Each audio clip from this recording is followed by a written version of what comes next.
disappoint them.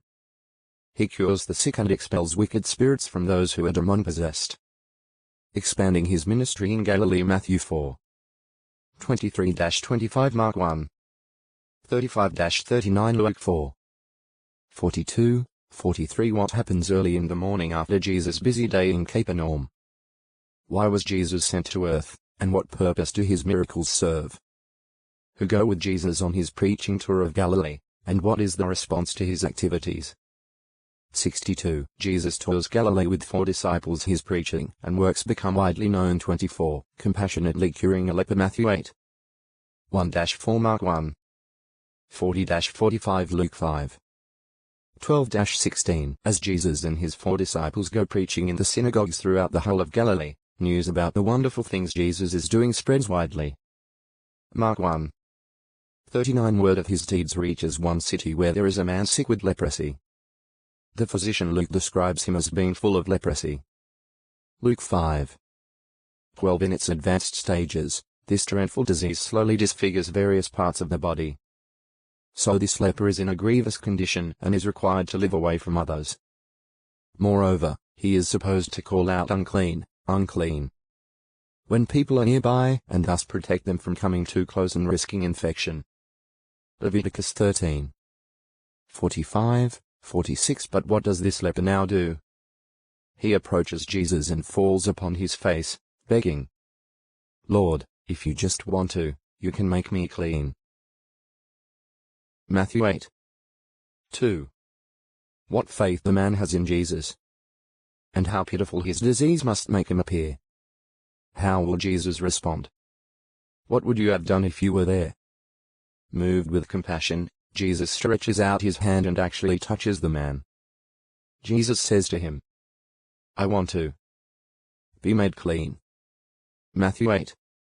3 Hard as it might be for some to believe, the leprosy immediately vanishes from the sick man. How would you like to have a king who is as compassionate and capable as Jesus? The way he treats this leper assures us that when Jesus is king over the whole earth, this Bible prophecy will be fulfilled. He will have pity on the lowly and the poor, and the lives of the poor he will save. Psalm 72. 13 Yes, Jesus will then fulfill his heart's desire to help all afflicted ones.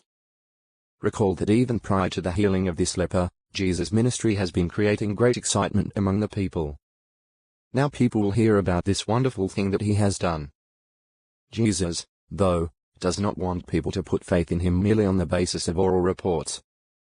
He knows the prophecy that says he would not make his voice heard in the street, that is, in some sensational way. Isaiah 42. 1, 2 Accordingly, Jesus gives the healed leper the order. See that you tell no one, but go, show yourself to the priest, and offer the gift that Moses appointed. Matthew 8. 4. As you can imagine, however, the man is so happy over being healed that he cannot keep to himself what has just happened. He goes off and spreads the news everywhere. This rouses increased interest and curiosity among the people. It gets to the point that Jesus cannot openly go into a city, so for a while he stays in lonely places where nobody lives. Still, people from all over come to be taught by him and to be cured. Jesus heals a leper. What effect can leprosy have on a person, and what was a leper required to do? How does a leper appeal to Jesus, and what can we conclude from Jesus' response? How does the healed man react to what Jesus did, and with what effect on others? 25:65 Your sins are forgiven. Matthew 9. 1-8 Mark 2. 1-12 Luke 5. 17-26 People from far and wide have now heard of Jesus. Many travel even to out-of-the-way places to hear him teach and to see his powerful works. However, after some days he returns to Capernaum, his center of activity. News of his return spreads quickly through this city alongside the Sea of Galilee. As a result, many come to the house where he is. Some are Pharisees and teachers of the law who have come from all over Galilee and Judea, including Jerusalem. So many gather that there is no more room, not even around the door, and he begins to speak the word to them. Mark 2. 2 The stage is now set for something truly remarkable. It is an event that can help us to appreciate that Jesus has the power to remove the cause of human suffering and restore health to all whom he chooses. while Jesus